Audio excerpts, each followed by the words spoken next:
Bismillahirrahmanirrahim. Barudak urang teraskeun materi biantaranya anu sata acana atos di regepkeun ku hideep nyaeta ngeunaan naon ari biantara teh, lajeng aya sabaraha teknik biantara urang naon uihan deui heula nya biantara teh nyarita di hareupeun balarea ngeunaan hiji hal atawa informasi anu penting. Jadi nepikeun hiji informasi anu penting di hareupeun balarea. Jadi lain ngan saukur nyarita unggul upami biantara teh, tapi oge nepikeun hiji informasi anu penting. Ya, terus gayana, rengkakna, basana, ngentep seureuh henteu, terus ngaloyukeun si biantara anu ditepikeun materina kitu nya, jeung kumaha kaayaan pamiarsana. Upama pamiarsana teh budak SD berarti basa urang kudu kumaha. Upama masyarakat umum anu eusina teh ibu-ibu, bapak-bapak, basana kudu kumaha, urang kudu bisa nyaluyukeun eta dina biantara.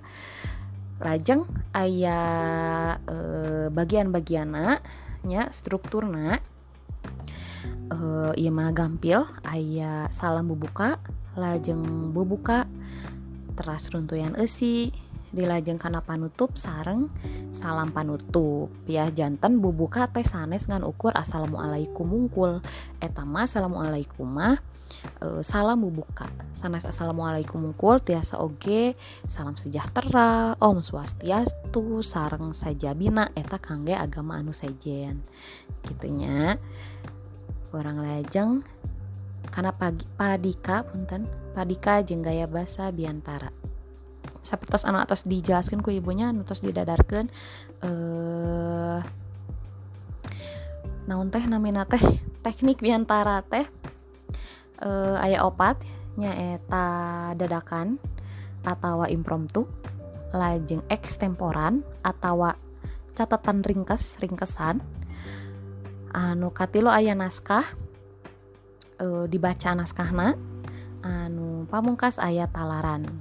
Jadi diapalkeun tah si naskahna teh ti mimiti nepikeun ka panungtungna, diapalkeun kudu plek kitu eta talaran. Ya.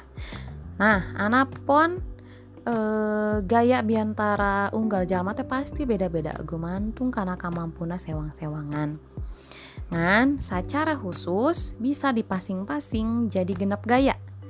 Ya anu kahiji nyaeta lagam religius. Ieu lagam teh atawa gayanya gaya anu agamis, nuduhkeun gaya biantara anu eusina ngeunaan keagamaan. Biasana mah pamaceramah kitu nya, khutbah, pangajian, tah ieu ngagunakeun lagam religius. Eta religiusnya saluyu sareng namina. Anu kadua lagam konversasi. Lagam konversasi teh nya dina basa Inggris ge conversation. Pami basa Sundana teh guneman, obrolan. Nyaeta gaya biantara anu ditepikeunna teh kalayan eces, jentre eces teh jelas. Tur ngentep seureuh. Basana teh nya merenah gitulah nya. Biasana mah aya dina kagiatan-kagiatan rapat, seminar, atawa riungan anu jumlahna kawatesanan. Jadi biasana ku sababna mina konversasi teh ya guneman, jadi biasana teh aya dua arah gitu. Lajeng lagam agiator. Agiator teh ditepikeunna ku cara agresif jeung politis. Nu politis mah nya biasana aya dina kampanye, kagiatan anu udaganana teh mangaruhan batur gitu kan ari kampanye teh. Jadi urang tinu tadina biasa wae oge bisa kaajak tah kunu biantara ngagunakeun lagam agiator mah. Gitu. Salajengna aya lagam didaktik atawa gaya atikan. Atikan teh pendidikan. Ya. Jadi biantara ieu teh eusina ngabejaan, ngajar atawa ngalatih. Biasana ditepikeun ku saluhureun ka sahandapeun. Tiasa oge nya ti guru atau ti guru ka murid jeung sajabana. Ti pelatih ka murid-muridna gitu. Eta didaktik. Lajeng aya lagam sentimentil. Saluyu sareng namina sentimentil teh patali jeung emosi gitunya. Jadi eusina teh meunteun kana keunggulan atau kahengkeran, bisa oge kasedih atau kabungah nya. Ieu teh biasana biantara anu naon contohna teh nya dina hajatan geuningan osok aya anu biantara serah terima gitulah. Eta kan aya sedihnya, aya bunga, jadi patali jeung rasa pami sentimental mah. Anu pamungkas aya lagam teater. Lagam teater mah nya si biantarana teh ngagunakeun pasemon. Mimik muka pasemon teh. Jeung lentong anu diluyukeun kana eusi biantara. Biasa nama ya digunakeun ku artis nya, ku aktor, aktris dina kegiatan drama. Ieu lagam teater. Tah sakitu eta gaya-gaya biantara.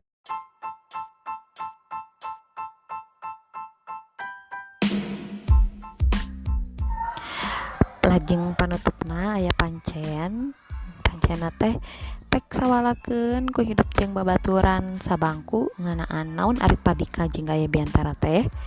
Anu kadua centrekeun deui naon babagian jeung naskah biantara.